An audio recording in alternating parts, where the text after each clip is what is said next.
Hello guys, welcome to our channel. నేను మీ anchor Teja. ప్రస్తుతం మనతో పాటు సీరియల్ ఎంటర్ప్రెనర్ సంతోష్ గారు ఉన్నారు. నమస్తే అండి. నమస్తే. సో అమరావతి గురించి మనం ఇప్పటివరకు చాలా టాపిక్స్ చేసాం. అసలు అమరావతి రాజధానిగా ఆంధ్రప్రదేశ్కి ఉంటుందా ఉన్నదండి. సో అంటే డైలీ రోజు రోజుకి కన్ఫ్యూజన్స్ ఎక్కువ పెరుగుతున్నాయి. రీసెంట్గా ఒక కొత్త సబ్జెక్ట్ కూడా బయటకు వచ్చింది. ఏంటంటే అమరావతి టు మచిలీపట్నంకి షిఫ్ట్ అవబోతుంది రాజధాని అనే వార్త వెలుగులోకి వచ్చింది. ఎందుకంటే రీసెంట్గా చంద్రబాబు నాయుడు గారు ఢిల్లీ పర్యటన వెళ్ళారు. ఆయన వెళ్ళిన తర్వాత ఇలాంటి వార్తలన్నీ బయటకు రావడంతో ఆంధ్రప్రదేశ్కి సంబంధించిన ప్రజలందరూ కూడా చాలా కన్ఫ్యూజన్లో ఉన్నారు. సో ఈ కన్ఫ్యూజన్నే మనం బ్రేక్ చేయగలమా? సో తేజన్, మనం నిన్ననే మాట్లాడుకున్నాం. నిన్న నేను మాట్లాడిన దాంట్లో మీకు చెప్పాను ఆల్రెడీ. ఏమని అంటే, అసలు అమరావతి రాజధానిగా అంటే అమరావతి రాజధాని మీద చాలా క్వశ్చన్స్ ఉన్నాయి. అక్కడ గ్రీన్ ట్రిబ్యునల్ ఆమోదమే లేదు, ఆ ఫ్లడ్స్ వస్తాయి, అక్కడ అసలు అమరావతిని నిర్మించే యోగ్యత లేదు అక్కడ అనే దీనిపైన మీరు చాలా క్వశ్చన్స్ ఇచ్చారు. వాటన్నింటికి నేను ఆన్సర్స్ చేశాను. అదే సమయంలో మీకు ఇంకొక విషయం చెప్పాను. ప్రస్తుతము చంద్రబాబు గారు ఢిల్లీ పర్యటనలో ఉన్నారు. అక్కడ చాలా విషయాలపైన అంటే విభజన హామీల మీద ఆయన ఫైట్ చేసే అవకాశాలు ఉన్నాయి. అదే విధంగా రాష్ట్రానికి రావాల్సిన బకాయిలు, అక్కడ ఆర్థిక పరిస్థితి కూడా చాలా క్లిష్టంగా ఉంది. అంత ముందు ఏదైనా బకాయిలు ఉంటే అవన్నీ రావాలి. అది కాకుండా స్పెషల్ కన్సిడరేషన్ లో ఇంకా ఎక్కువ ఫండింగ్ అంటే ప్రభుత్వాన్ని ఇమీడియట్ గా స్టెబిలైజ్ చేయడానికి కావాల్సిన ఫైనాన్షియల్ సపోర్ట్ అంటే ఫైనాన్స్ మినిస్టర్ ని కూడా కలుస్తున్నారు అని మీకు చాలా విషయాలు నేను చెప్పాను. సో దీనిలో భాగంగానే ఆయన డిఫరెంట్ పోర్ట్ఫోలియోస్ ని కలిశారు నిన్న. దానిలో భాగంగా పెట్రోలియం శాఖ మంత్రిని కూడా కలిశారు. అప్పుడు ఇంకా అధికారిక ప్రకటన రాలేదు. కానీ ఏంటి అంటే, మచిలీపట్నంకి బీపీసీఎల్ సంస్థ నుంచి ఒక పెట్రోలియం రిఫైనరీని ఒక 60,000 కోట్ల బడ్జెట్ తో అనౌన్స్ చేయబోతున్నారు. ఇది చంద్రబాబు గారు మన పెట్రోలియం శాఖ మంత్రితో భేటీ సమయంలో దీన్ని లాబీ చేశారు. అది ఆయన దానికి పాజిటివ్ గా రెస్పాండ్ అయ్యారు. త్వరలోనే అధికారిక ప్రకటన చేస్తారు అని చెప్పేసి మనం వార్తల్లో వింటున్నాం. ఈ ఏదైతే పెట్రోలియం రిఫైనరీ అక్కడికి వస్తుంది అనే వార్తకి అమరావతి రాజధాని అక్కడికి తరలింపు జరుగుతుంది అనే వార్తకి అసలు సంబంధమే లేదు. ఎలా అంటే, నేను మీకు ఇంత ముందు కూడా 2-3 డిస్కషన్స్ లో చెప్పాను.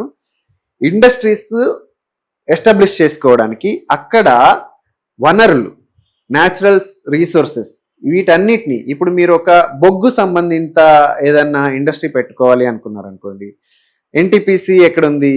తెలంగాణలో పెద్దపల్లి ఆ ఏరియాలో, రామగుండం ఏరియాలో ఉంది. అక్కడ బొగ్గు దొరుకుతుంది. అట్లనే మనం నిన్న స్టీల్ ఫ్యాక్టరీ గురించి మాట్లాడుకున్నాం. అక్కడ మనకు వైజాగ్ లో స్టీల్ దొరుకుతుంది కాబట్టి అక్కడ పెట్టుకున్నారు. అట్లనే ఇప్పుడు ఈ సంస్థ ఏదైతే ఉందో బీపీసీఎల్ సంస్థ మచిలీపట్నం ఏరియాలో సీషోర్ లో అవకాశాలు ఉన్నాయి కాబట్టి అక్కడ వస్తుంది, అక్కడ ఎస్టాబ్లిష్ అవుతుంది. సో అక్కడ అది ఎస్టాబ్లిష్ అవ్వడం కారణంగా లోకల్ పీపుల్ కి చాలా లైక్ ఉద్యోగస్తులకి, ఏదైతే ఉద్యోగార్థులు ఎవరైతే ఉన్నారో, ఇప్పుడు ప్రస్తుతం ఏపీలో అతిపెద్ద సమస్య నిరుద్యోగం. సో దాన్ని కొంతవరకు అడ్రస్ చేయగలుగుతుంది స్టేట్ గవర్నమెంట్. సో అది మచిలీపట్నంకి బెనిఫిట్ అవుతుంది. మచిలీపట్నమే అనే కాదు, ఎంటైర్ స్టేట్ కి కూడా మంచి బెనిఫిట్స్ ఇస్తుంది. కానీ అక్కడ ఒక ఇండస్ట్రీ రావడం అనేది అమరావతి రాజధానికి లింక్ లేదు. అసలు అమరావతి రాజధానిగా ఉంటుంది. దానిపైన ఎలాంటి క్వశ్చన్స్ కానీ అభ్యంతరాలు కానీ లేదు అని అంటే కన్ఫ్యూజన్స్ కానీ ఏమీ లేదు. అక్కడ ఒక ఇండస్ట్రీ అనౌన్స్ చేస్తున్నారు ఎందుకంటే అక్కడ రీసోర్సెస్ ఉంది కాబట్టి. దీనికి అసలు సంబంధం లేని మ్యాటర్. అదేవిధంగా మీకు ఇంకొక విషయం చెప్పాలి. ఇక్కడ ఏంటి అంటే, నేను మీకు చెప్పాను ఇంత ముందు, లైక్ ఏంటంటే హైదరాబాద్కి అంటే చంద్రబాబు గారు ఉమ్మడి ఆంధ్రప్రదేశ్లో హైదరాబాద్కి ఐఎస్బి లాంటి ఒక విద్యా సంస్థని తీసుకొచ్చారు. అలాగే అక్కడ ఇట్లాంటి ఒక మంచి విద్యా సంస్థ కావాలి మేనేజ్మెంట్ స్టడీస్లో అని చెప్పేసి ఎక్స్ఎల్ఆర్ఐ అని చెప్పేసి జంషెడ్పూర్లో హెడ్ ఇన్స్టిట్యూషన్ ఉంటుందన్నమాట. ఆ మేనేజ్మెంట్ కోర్సుల సంస్థని అక్కడికి ఇన్వైట్ చేశారు ఆయన ఫస్ట్ టర్మ్ సీఎంగా ఉన్నప్పుడే. కానీ అది ఎస్టాబ్లిష్మెంట్ కాలేదు.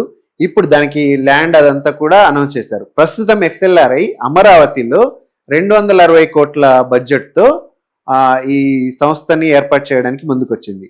So Amaravati development already start అయింది. సో దానిపైన కన్ఫ్యూజన్స్ ఇట్లాంటివి పెట్టుకోవాల్సిన అవసరం అయితే ఏం లేదు. ఓకే, అంటే ఇక్కడ క్వశ్చన్ అడగాలి. బీపీసీఎల్కే 60,000 కోట్లు పెట్టుబడి పెట్టబోతున్నారు.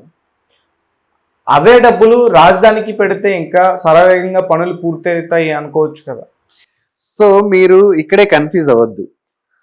పెట్రోలియం శాఖ నుంచి ఆ నిధులు వస్తుంది, దానికి రాజధానికి అసలు సంబంధమే లేదు.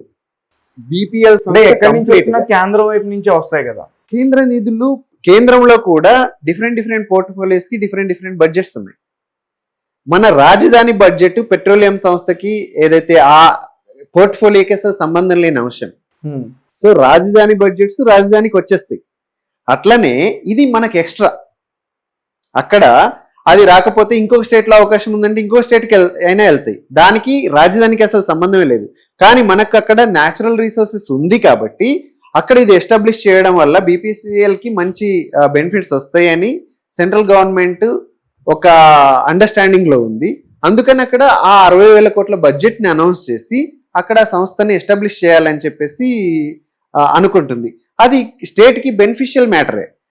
అండ్ ఆ బడ్జెట్ ని ఇటు డైవర్ట్ చేయాల్సిన అవసరమే లేదు. ఆ బడ్జెట్ లాగే ఉంటుంది, అక్కడ సంస్థ ఏర్పడుతుంది, దానివల్ల స్టేట్ మొత్తానికి మంచి బెనిఫిట్స్ వస్తాయి. అదేవిధంగా ఈ ఏదైతే క్యాపిటల్ ఉందో, క్యాపిటల్ బడ్జెట్స్ ఏవైతున్నాయో దానికి సెపరేట్గా ఉంటుంది, అవి ఖచ్చితంగా తీసుకొని వస్తారు. దానికి సంబంధించిన పోర్ట్ఫోలియో అది చూసుకుంటుంది. దానికి దీనికి అసలు సంబంధం లేని అంశం. అంటే మచిలీపట్నాన్ని చూస్ చేసుకోవడానికి ఏదైనా రీజన్ ఉందా పర్టికులర్గా? ఖచ్చితంగా అదే. అంటే పెట్రోలియం అంతా కూడా ఈ సీషోర్ నుంచి పికప్ చేస్తారు కాబట్టి అక్కడ ఈ న్యాచురల్ రిసోర్సెస్ ఉంది. ఇంతకుముందు రిలయన్స్ సంస్థ కూడా అక్కడ ఈ పెట్రోలియం రిఫైనరీస్ ఏర్పాటు చేయడానికి ఆంధ్రప్రదేశ్ గవర్నమెంట్ తో చర్చలు జరిపింది అని మనం వార్తల్లో విన్నాం.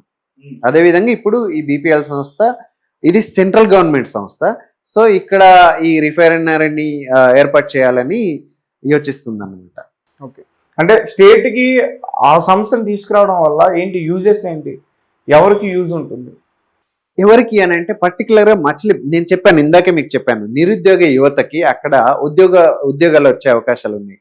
దాదాపుగా ఒక 5,000 నుంచి 6,000 ఉద్యోగాలు వచ్చే అవకాశాలు ఉన్నాయి. సో దానివల్ల ఏంటంటే నిరుద్యోగ సమస్యని కొంతవరకు అడ్రస్ చేయగలుగుతాం, అదొకటి.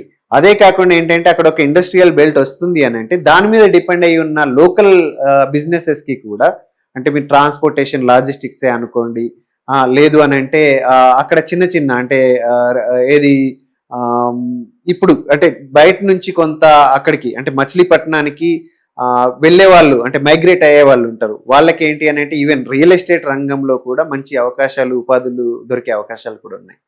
సిటీ డెవలప్ అవుతుంది అని అంటే, ఇండస్ట్రీస్ వస్తున్నాయి అంటే ఒక సిటీకి డెఫినెట్గా ఏంటి అంటే సరౌండింగ్స్ బాగా డెవలప్ అవుతాయి. సో అలాంటప్పుడు ఏంటంటే డైరెక్ట్లీ ఇండైరెక్ట్లీ మంచి ఉపాధి అవకాశాలు కానీ, లేదు అని అంటే బిజినెస్ సోర్సెస్ కానీ దొరికే అవకాశాలు ఉన్నాయి. ఓకే అన్న, thank you so much. Thank you.